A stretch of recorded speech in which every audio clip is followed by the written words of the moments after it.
రాదయ్యా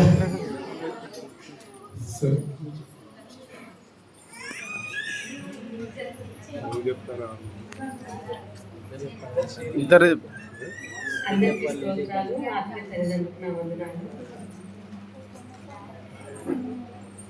నేను చెప్పబోయే సాక్ష్యం అందరికీ తెలిసిన సాక్ష్యమే. ఏ స్థితి నుంచి ఏ స్థితికి దేవుడు తీసుకొచ్చాడో ప్రతి ఒక్కరికి తెలుసు. మేము దేని కొరకు ఎదురు చూసామో కూడా అందరికీ తెలుసు. ప్రతి ఒక్కరు సంఘంలో మా కొరకు ప్రార్థన చేశారు. మాకు ఒక కుమారుడు కావాలని ప్రతి ఒక్కరు ప్రార్థించారు. అమ్మగారు అయ్యారు. కానీ నేను సన్నిధానంలో మందిరంలో నేను ఎవరి ముందు కూడా నాకు కుమారుడు కావాలని నేను ఎప్పుడు చెప్పలేదు. నేను నా ఇంట్లో ప్రార్థన చేసుకున్నప్పుడు మాత్రమే నాకు ఒక కుమారుడు కావాలి, నా ఇంటి నుంచి నీకు ప్రవక్త రావాలని నేను రహస్యంగా నా తండ్రికి ప్రార్థన చేసేదాన్ని. నేను అమ్మగారు అయ్యగారికి గర్భఫలం కావాలని కానీ ఏ రోజు నేను చెప్పుకోలేదు. ఒక్కసారి సన్నిధానంలో ప్రార్థన చేశా. ఆ రోజు అమ్మగారు అన్నది, మౌని నువ్వు ఇన్ని రోజులకు ఈ రోజు కుమారుడు కావాలని ప్రార్థన చేసిన వేరే అని ఒక్కసారి అమ్మగారు అన్నారు. ఒక్కసారి ప్రార్థన చేసింది.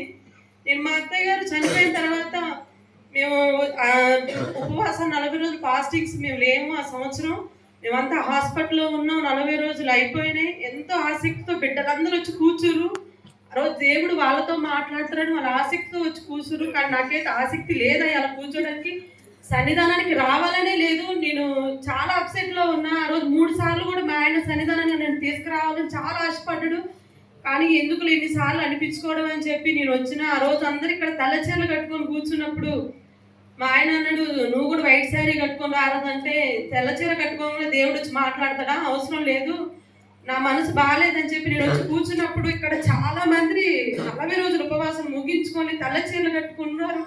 నేను వెనక కూర్చున్నా. వాళ్ళందరినీ చూసినప్పుడు నాకు సంతోషం అయింది. కానీ నా మనసు బాగలేదు. ఎందుకు మేము ఉన్న ఉపవాసాలు మేము ఒక తీరులో వెళ్ళాం, మంచిగా వస్తాం అనుకున్నాం, అలా రాలేకపోయినాం. ఎందుకు ఎంత నమ్మినా ఇంత ఎన్నోసార్లు 14 సంవత్సరాల నుంచి నేను ఎదురు చూశాను. దేవుడు మాట్లాడతాడు మాట్లాడతాడు మాట్లాడతాడని, కానీ ఏ రోజు దేవుడు మాట్లాడలేదు.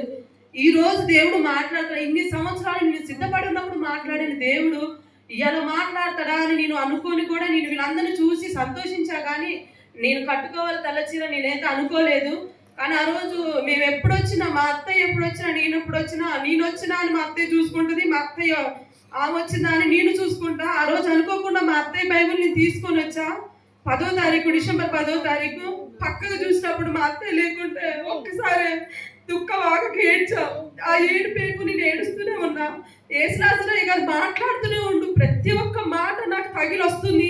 ఆ వాక్యం వినుకుంటూ కూడా నేను ఒక్కటే అనుకున్నా, ఇలాంటి వాక్యాల ద్వారా ఎన్నోసార్లు నువ్వు నన్ను బలపరిచావు, కానీ నేను తీసుకోలేకపోతున్నా దేవుడా. నువ్వు ఒక పాట పాడితే నేను వెళ్ళిపోవాలని నేను నిర్ణయించుకొని ఉన్నప్పుడు యేసురాజురావు గారు నిలబెట్టి ఆ రోజు నాతో మాట్లాడాడు. ఆ మాటను నేను అసలు ఈ జీవితంలో ఎన్నటికీ నేను మర్చిపోలేను. డిసెంబర్ 10వ తారీఖు 2024లో దేవుడు మాట్లాడాడో, నీ గర్భం తెరవబడింది, నీకు కుమారుడిని ఇస్తానని, తిరిగి డిసెంబర్ 10, 2025 నాటికి నా కుమారుడిని సన్నిధానంలో నిలబడ్డా. దేవుడు మా జీవితంలో ఎంత కార్యం చేశాడో అది ఎవరికి వర్ణించలేనిది. నేను ఈ రోజు ఇలా నిలబడడానికి కారణం కూడా దేవుడే. కొంతమంది అన్నారు, మీ అత్తయ్య చనిపోయింది, పరిశుద్ధాత్మ వెళ్ళిపోయిందేమో, దేవుడి సన్నిధి కుటుంబం నుంచి వెళ్ళిపోయిందేమో అన్నప్పుడు నేను మా అత్తయ్య తినప్పుడు నేను ప్రార్థన చేశా. ఏంది తండ్రి, నీ కుమార్తె ఉంటేనే నా ఇంట్లో ఉంటావా? అలాంటప్పుడు నన్నెందుకు ఈ ఇంటికి కోడలిగా తీసుకొచ్చావు? నా ఎప్పటి నువ్వు లేవా? నాతో నువ్వు ఉండవా?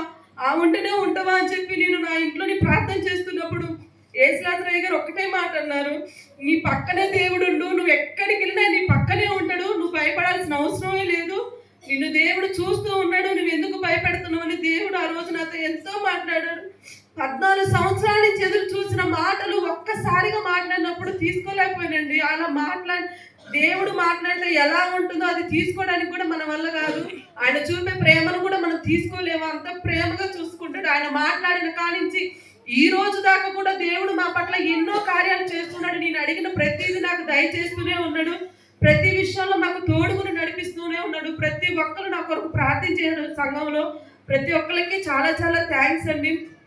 దేవుడి సన్నిధిలో ఈ రోజు మేము ఇలా నిలబడడానికి దేవుడే కారణం. ఆయన కృపే మాకు తోడుగా ఉంది.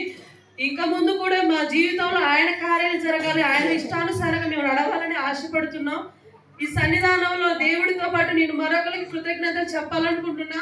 శ్రీదేవి మమ్మీకి ఆమె నాకు ఎంతగానో తోడుగా ఉంది. మా అత్తయ్య లేనప్పుడు నన్ను ధైర్యపరచడం అయినా కానీ ఈ రోజుకి కూడా ఆమె నా పక్కన నన్ను తోడుగా నడిపిస్తుంది. ఆమెకు ఎంతగానో నేను కృతజ్ఞతలు చెప్పాలనుకుంటున్నా. సంఘంలో ఐక్యత ఉండాలని మనం ప్రార్థించడం కాదండి, ఐక్యత మనలో నుంచే కల్పించుకోవాలి. అది లేనప్పుడు మనం ఎంతగా ఉన్నా కానీ అది వృధా అయింది. ఉన్న ఐక్యతను పోగొట్టుకోవద్దు. ఆమె నాకు ఎంతగానో తోడుగా ఉండి నన్ను ఈ రోజు కూడా నడిపించుకుంది. ఆమెకు ఎంతగానో నేను కృతజ్ఞతలు తెలియజేస్తున్నాను. ఇటు వాక్యాన్ని దేవుడు దీవించును గాక.